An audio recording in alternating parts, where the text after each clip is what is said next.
L'opposition prendra en charge les frais de traitement à l'étranger pour 4 des victimes restant de l'empoisonnement d'Abou Malaz en réponse à l'appel des familles inquiètes pour la vie de leurs proches. À ce jour, 7 personnes souffrent encore des séquelles de cet empoisonnement. Les agriculteurs de la Niège, près de la Kajivivat, ont manifesté pour demander l'arrêt du remblayage de leur rizière. Malgré une plainte déposée en juillet, les travaux se poursuivent. De l'actualité internationale, le Premier ministre britannique Keir Starmer, en difficulté sur de nombreux fronts, remanie son gouvernement vendredi 5 septembre dans la foulée de la démission de sa numéro 2, emportée par une erreur fiscale.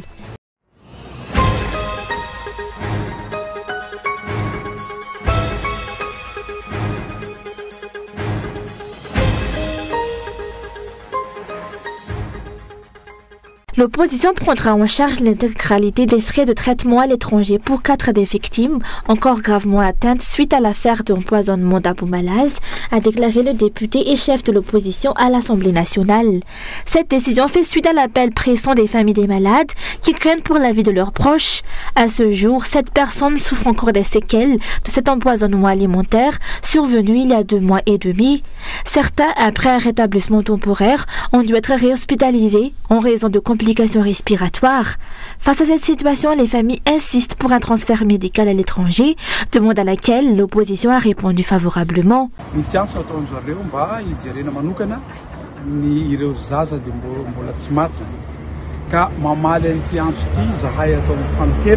Ils ont demandé à ce que nous suivions de près la santé de ces jeunes survivants, et nous, au sein de l'opposition et du Firé-Sankin, avons répondu à cet appel. Ceci n'a rien de politique. Ce sont des enfants malgaches, et nous ne pouvons pas les laisser mourir. Nous allons assurer l'évacuation de la moitié d'entre eux, nous prendrons en charge les billets d'avion, le transfert et tous les frais. Nous appelons les dirigeants à faire de même pour les autres enfants.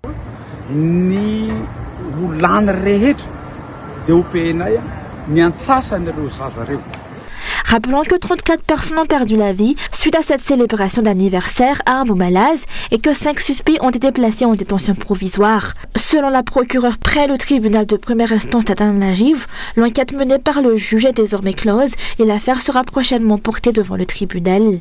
Par ailleurs, les forces vives réclament depuis longtemps que les victimes soient soignées à l'étranger, mais cette demande est restée sans suite de la part des dirigeants. L'obtention des documents nécessaires pour leur transfert à l'île Maurice est toujours en attente.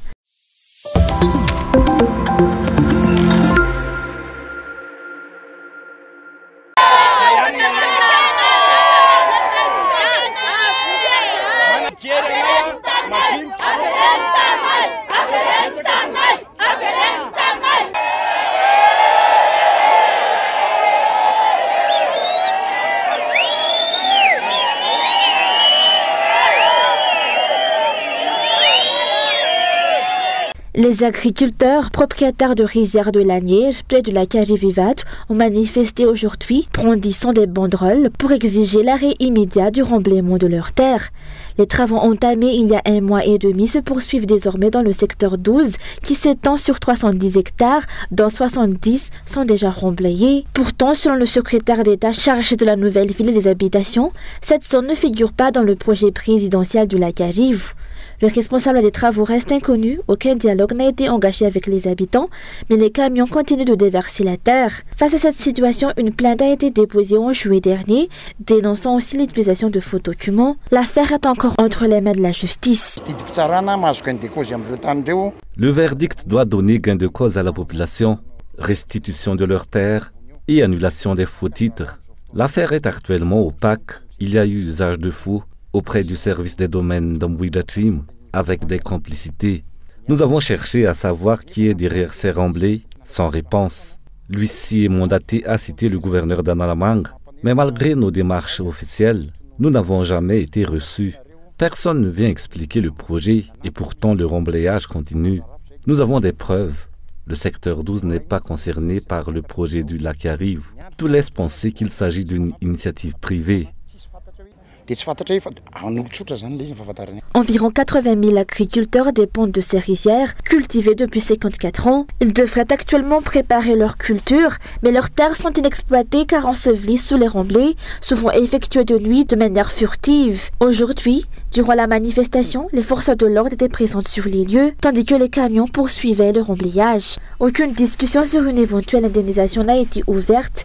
Les paysans demandent l'arrêt immédiat de ces travaux qui menacent leur unique source de subsistance.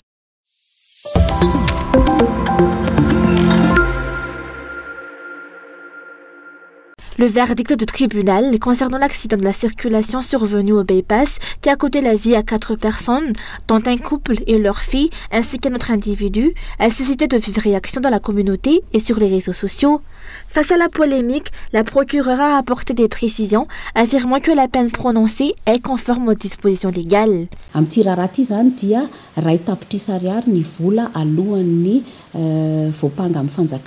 Dans cette affaire, le condamné doit s'acquitter d'une amende de 1 million d'ariars en plus de sa peine de 2 ans de prison.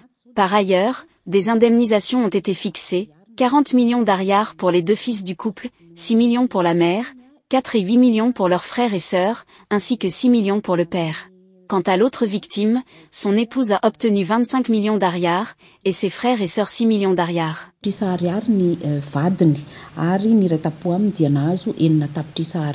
Malgré ces précisions, les familles restent profondément insatisfaites. Les 2 fils du couple victime dénoncent une décision qui, selon eux, ne reflète pas la gravité des faits.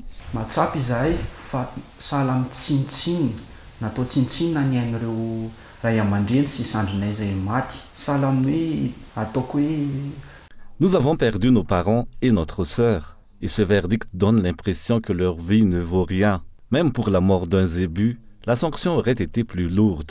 Cette amende de 40 millions, nous ne savons même pas si nous les percevrons. Il faudra encore se battre avec l'assurance. Quant à l'amende que le ressortissant chinois va payer, elle ira à l'État. Quelle responsabilité assume-t-il vraiment envers nous?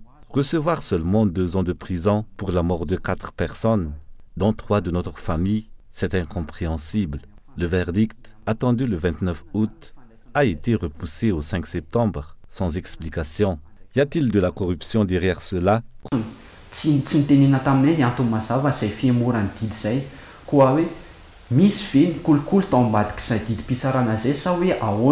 Ces jeunes garçons, aujourd'hui orphelins, affirment vivre dans une grande précarité économique, privés du soutien matériel et moral de leurs parents. Ils déplorent n'avoir reçu aucune aide du ressortissant chinois responsable de l'accident, malgré les 3 mois écoulés depuis le drame. Pour rappel, l'accident s'est produit dans la nuit du 30 avril dernier au bypass. Le tribunal a confirmé que le conducteur de nationalité chinoise était en état d'ébriété et n'avait pas respecté le code de la route, bien qu'il ait tenté de le dissimuler et de le nier. Les familles appellent à ce que la justice reconnaisse pleinement la valeur des vies perdues.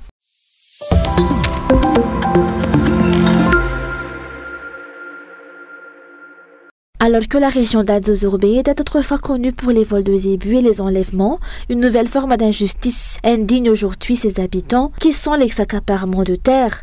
Les victimes sont les paysans du Fuktan d'Apatumtsangan, commune d'Abouibar-Fouilin, district d'Adzozurbe. Leurs terres cultivées depuis des générations leur sont arrachées, poussant des centaines de personnes à l'exode. Une situation dramatique en cette période de rentrée scolaire où la perte de leurs parcelles signifie la perte de leur seul moyen de subsistance. Depuis que je suis né, je n'ai jamais vu quelqu'un revendiquer la propriété de ces terres. Elles appartenaient à nos grands-pères. Moi-même, j'ai plus de 60 ans et c'est seulement cette année 2025 que des personnes disent en être propriétaires. La rentrée scolaire va être très difficile pour nous, car nous n'avons plus les moyens, nos terres étant notre seule ressource. Pour les habitants, cet accaparement s'ajoute à une longue série d'abus de pouvoir et d'exploitation des ruraux qui demandent aujourd'hui une solution juste et durable. Un peu de considération. Il y a des gens qui se disent intellectuels mais manquent de respect envers les paysans. Avant, nous subissions les vols de zébus et les kidnappings. Aujourd'hui, c'est l'accaparement de nos terres. Selon les témoignages, c'est tout un Fouctin qui vit de ces rizières et champs menacés. Les paysans ont déjà déposé un dossier auprès du tribunal pour faire valoir leurs droits et réclamer justice. Ils appellent à un jugement impartial ainsi qu'à une enquête sur place pour faire toute la lumière sur cette affaire.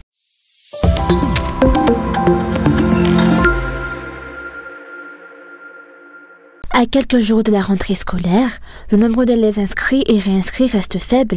Dans plusieurs écoles privées d'Atalanajib et ses environs, la majorité des familles se contentent encore de simples réservations.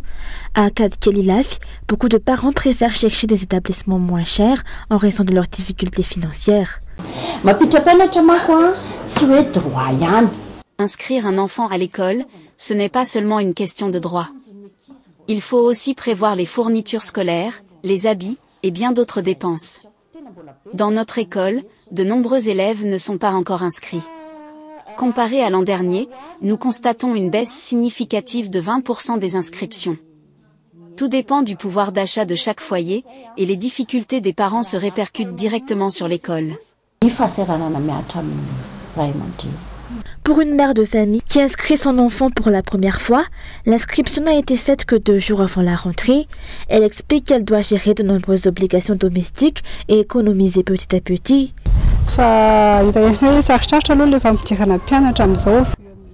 C'est difficile de préparer la rentrée scolaire avec la vie chère et l'inflation.